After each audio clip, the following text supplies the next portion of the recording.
ہر سال ایک بہت ہی خاص رات آتی ہے، اتنی خاص کہ اللہ تعالیٰ نے اسے 1000 مہینوں سے بھی زیادہ قیمتی بنا دیا۔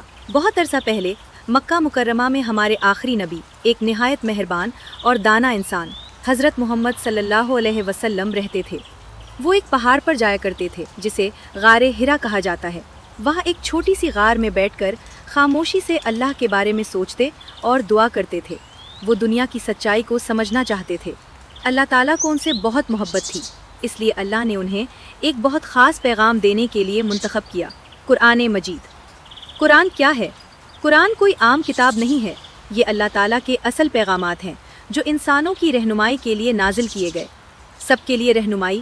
قرآن ہمیں سکھاتا ہے کہ ہم مہربان کیسے بنیں، سچ کیسے بولیں اور اللہ اور لوگوں سے محبت کیسے کریں۔ ہمیشہ کے لیے قرآن کبھی تبدیل نہیں ہوگا۔ یہ آج بھی وہی الفاظ ہیں جو اس مبارک رات کو نازل ہونا شروع ہوئے تھے، شب قدر۔ یہی وہ پہلی رات تھی جب قرآن نازل ہونا شروع ہوا، اسی لیے یہ سال کی سب سے بابرکت رات ہے۔ سب سے پہلا لفظ جب حضرت جبرائیل علیہ السلام نبی کریم صلی اللہ علیہ وسلم کے پاس آئے تو انہوں نے پہلا لفظ کہا، اقرا، جس کا مطلب ہے پڑھو۔ حالانکہ نبی صلی اللہ علیہ وسلم پڑھنا نہیں جانتے تھے، لیکن اللہ نے انہیں یہ مقدس پیغام یاد رکھنے کی طاقت دی۔ ایک رات برابر پوری زندگی کی عبادت۔ یہ ایک ایسی رات ہے جس کی عبادت پوری زندگی کی نیکیوں سے بھی زیادہ قیمتی ہے۔ اس رات عبادت کرنے کا ثواب 83 سال سے بھی زیادہ عبادت کے برابر ہے۔ یہ رات کب آتی ہے؟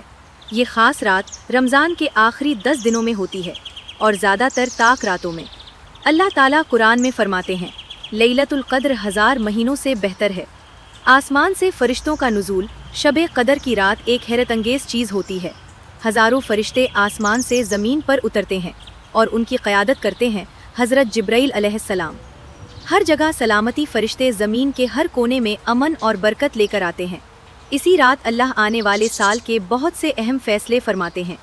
یہ امن اور رحمت مغرب سے لے کر فجر تک جاری رہتی ہے۔ اس رات کیا کریں؟ اس مبارک رات میں دل سے نماز پڑھیں، قرآن کی چند آیات بھی پڑھیں، دوسروں کے ساتھ مہربانی کریں، مسکرائیں اور مدد کریں، اور اللہ سے دعا مانگی، کیونکہ اللہ ہمیشہ سنتا ہے۔ ایک خوبصورت کہانی، برکتوں کی رات۔ ایک دن ایک چھوٹی بچی مریم نے اپنی نانی سے پوچھا، نانی جان، آپ رمضان میں اتنی دیر تک کیوں جاگتی ہیں؟ نانی مسکرا کر بولے، کیونکہ آج شاید شب قدر ہو۔ اس رات اللہ ہر دعا کو خاص طور پر سنتا ہے۔ میں دعا کرتی ہوں کہ ہمارا خاندان ہمیشہ محفوظ، صحت مند اور خوش رہے۔ مریم اپنی نانی کے پاس بیٹھ گئی، انہوں نے ہاتھ اٹھائے اور مل کر دعا کی۔ مریم کو اپنے دل میں ایک گرم سی روشنی محسوس ہوئی، جیسے دل کے اندر کوئی چراغ جل گیا ہو۔ جب آپ اللہ سے بات کرتے ہیں اور دل میں سکون محسوس ہوتا ہے تو وہ اللہ کی رحمت ہوتی ہے۔ شب قدر میں مانگنے والی دعائیں۔ آپ اس رات اللہ سے یہ دعائیں مانگ سکتے ہیں، یا اللہ، مجھے اور میرے خاندان کو ہمیشہ صحت مند اور خوش رکھ۔